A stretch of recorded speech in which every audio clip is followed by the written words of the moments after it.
Hey guys, and welcome to the video where I'll try to help explain some of the stuff about Skullface. The game was pretty vague on some aspects, and some things were just made to sound really silly. But yeah, I'm going to be over the Phantom Pain stuff. If you want to know more about him pre-Phantom Pain, like Ground Zeroes, I definitely suggest checking out Young Yaz's video. He did a really good job of explaining all the stuff that happened with Skullface and Ground Zeroes, what he did to Chico and Paz and all that good stuff. So check that out if you're interested in the pre-stuff. I'm going to be basically continuing on from that.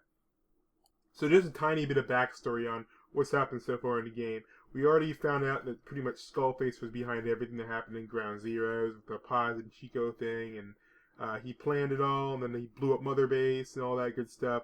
But so far what we've seen is he's using vocal curve parasites that somehow can detect a person's language and basically infect someone based on the language they speak, and he's looking to wipe out basically just people based on their specific language. So we have no idea why he's been doing this, or why specifically he's going after language, or what his obsession with language is.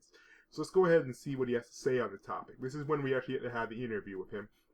There's some really interesting things said, so let's just go ahead and listen to those. You too have known loss, and that loss torments you still.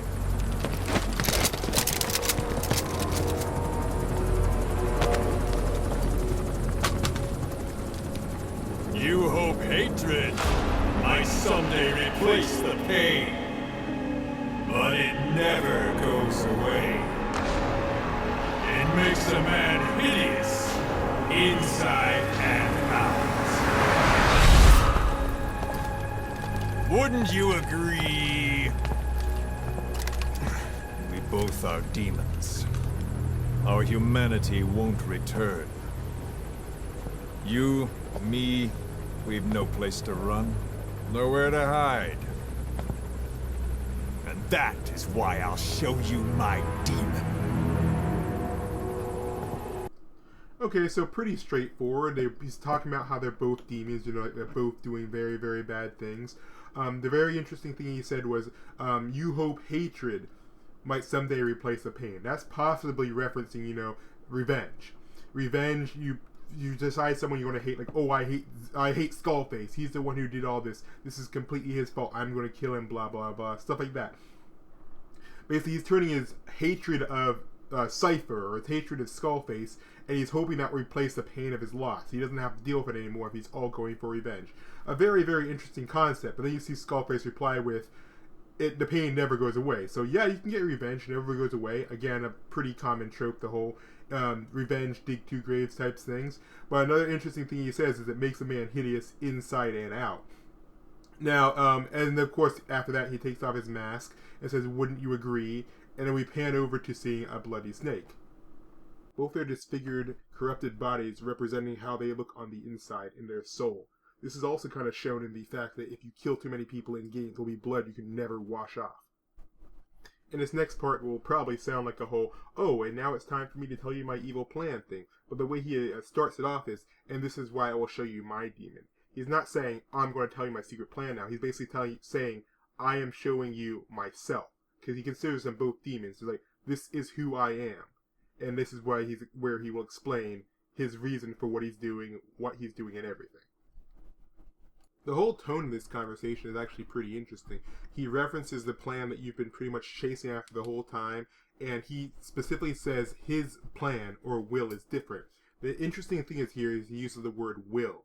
That's something you hear quite a bit in the Metal Gear franchise. The main one being the boss's will, Snake's mentor from Metal Gear Solid 3. You could say that's been misinterpreted a few times, but as we can see, Kojima likes to use the word will as, I guess, one way of saying it is a vision, someone's vision of something. Like, basically, the boss's will of the world was her vision of the world, how she wanted the world to be. So what we're going to basically we're learning about is his vision of the world, or how the world should be changed. America, and how America is unique. When we have multiple people from multiple different places all coming together in America, they still keep their original culture. All that is preserved, yet they can actually live together as neighbors. Multiple cultures all in one place. America's been like that from the start, but having a group of culturally diverse people does cause a problem. As you can see here, he says he's trying to forge a single consciousness. We're trying to become a single thing. But because of that, we have problems with foreign affairs. It says you're trying to unite every citizen behind one big multi-group country, But then when it comes to foreign affairs like unilateralism, how do you decide who you should back? How do you decide which country you should fight with and what you fight against?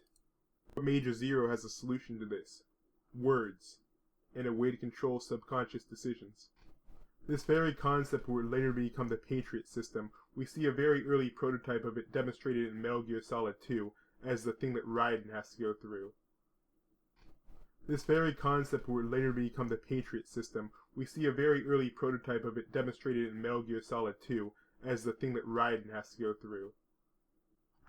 A system to control the entire world through information control.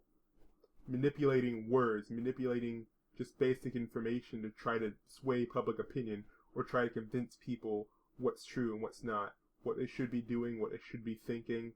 Basically mind control through just simply changing some words. It may seem a bit far-fetched, but think about it this way. Most people get all their information and news online anyway now, or over the TV. A quick edit of the video or text content and boom, you completely change the tone, you completely change the idea of what the person was writing. And to everyone else it seems like it's from the same credible source as always. And now Skullface goes back to his own objectives to a point. He says that Major Zero doesn't know the pain of losing his own language. And the fact that he doesn't know just yet. Which is a bit odd. We've heard him speak his country's native tongue before, which is Hungarian. It's possible his small village has separate dialect, but that is never actually directly said. It makes more sense when you take into effect that culture is often a part of language too. So when he speaks of being sent to multiple different posts with multiple different languages, you can also probably pick up the fact that he was also picking up on different cultures too. So with each post he learned a new language, and with each language he learned new cultures. He had no real cultural anchors growing up. His entire village was dead, so all their culture, all their history was gone. He essentially just became America, a bunch of different cultures all combined into one with no real basis. It's at this point when he moves on to how important words are and also how powerful they can become. He changes tracks and talks about how he was invaded by other languages, how they were forced inside of him, and how he never actually got to truly learn the true language of his people. Now, some people may be saying, why does it matter? He knows Hungarian, that's close enough, but the thing is, some dialects may have words that Hungarian didn't. He'll never know now. There are some words in English that don't exist in other languages, some words in other languages don't exist in English, and those words, if the language was lost, would be gone forever. And now, because everyone else in his village is dead, he'll never know the words that belong to his own people. But why? Why are words so important? How are words so powerful? Well, words can elicit an emotional response. Like, there are words, like, for instance, Code Talker talks about the word beautiful in his own language and how it's completely different than in English. The way they sound, the way people respond to them, the fact that we have words that are the exact same in America and the UK that mean two different things. Basically, words actually have power to them. For example, if you were to post a comment on this video right now saying, I didn't enjoy this video, then I'd probably be like, okay, they didn't like my video. But if someone is to post a comment saying, this video is the absolute definition of poor quality, the audio quality makes me sick, the visuals, you just ripped it off the PS4. Basically, the way, the words you use can directly influence how someone perceives what you're writing. Like, if you, with well-written adjectives and stuff, you can make a comment that really, really hurts someone's feelings, as opposed to just say, oh, they didn't enjoy it. And it's more than just, oh, they can't take like harsh words or whatever. It's what we think of when we hear those words that determines how we perceive it and how we process it. The words themselves have the power, not say what was said. Both say you didn't enjoy the video, but one has way more power and weight than the other one. Like, just throwing out nasty comparisons and stuff will definitely get your point across in a more harsh way than just, I didn't like it. And now we see that Skullface is saying how his culture no longer has any past or any future, and he is the last folklore parasite to English.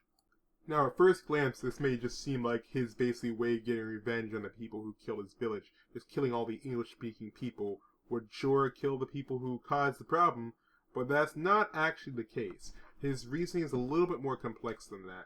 He says this is the final strain, basically he said he's trying to purge the English language itself, not necessarily the people. Yes, the people who speak it will die, but he wants to get rid of the language itself because he feels that having one language that's the main language in the entire world basically makes it so people who would normally be able to learn their own language and their own culture and have the power from it will no longer be able to do that. he's trying to liberate people from the English language, not just get basically revenge on a language that wiped out his village.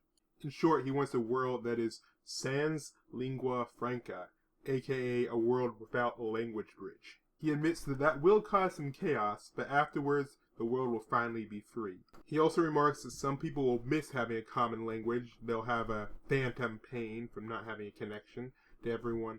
But he said there will be a new connection that everybody will have. Nukes. He explains that he will use his Metal Gears and deploy them on each individual country, equally distributed amongst them, so that no one will need to exchange words between countries anymore. Every man will be forced to recognize his neighbor, is what he says, as in there will be no strong countries, there will be no weak countries. Every country will be the same. They'll be able to link what they've lost, they'll be able to unite in what they've lost, and they'll be able to become one without becoming the same. He says what he's trying to achieve is actually peace. In short, Zero's original plan was to make it so every single person thinks the same, acts the same, and essentially is the same, eliminating all cultural differences and all language differences. But Skullface's plan is to actually do the exact opposite. He wants all cultures to be extremely separated. That's why he's giving each country their own, basically, Metal Gear. That way there will be no more wars. There will be no invading because they have a Metal Gear, you have a Metal Gear. Anything you throw at them can come back to you. So there's really, basically he wants to create a war stalemate. But the only way to do that is he has to make everyone on equal terms first. By breaking the bridge language, he'll be able to make it so everyone has to work on their own language and there can be no trading, no alliances or anything. But all the cultures will still be preserved. We won't just have one language or one culture just completely overriding all the other ones. All the cultures will still be separate but equal. And it is there we figured out that he is actually not just a big villain we made him out to be. He's not just going around blowing up people for no reason. He actually has a reason, at least one that he thinks is a good reason. So, which of course explains why he considers himself a demon such as that of the Big Boss. Big Boss is not a guy who just goes around killing people for no reason. He usually has a reason for doing things, just like this guy does. Pretty interesting that he dresses as the Lone Ranger with a hat and a very, very common mask. Because, for those of you who don't know, Lone Ranger is actually a series about a lone survivor of when all those like him were killed. All the other Rangers were killed off in a massacre. He was the only one who survived, and he spent the rest of his time going after going after bad guys and helping people who couldn't help themselves. Well, that about sums it up. He just continues on saying about how his plan is going to succeed and how the world will continue on after all this.